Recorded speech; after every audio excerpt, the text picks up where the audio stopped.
biryani. Pinapatungan na ng rice. Yan mga kalots. Tapos niluto yung chicken, nilagay na ang rice sa kalagitnaan. Tapos nilagyan ng ito. Basal. Lagyan natin ng basal. Ayan. Ayan, sibuyas. Brown. Ilagay diyan. Ayan, color.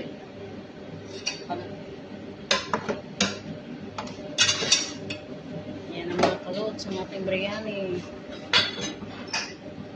Lagyan natin ng mga, ayan, dahon ng sibuyas. Tapos yung mga kalots, yan ay chicken biryani.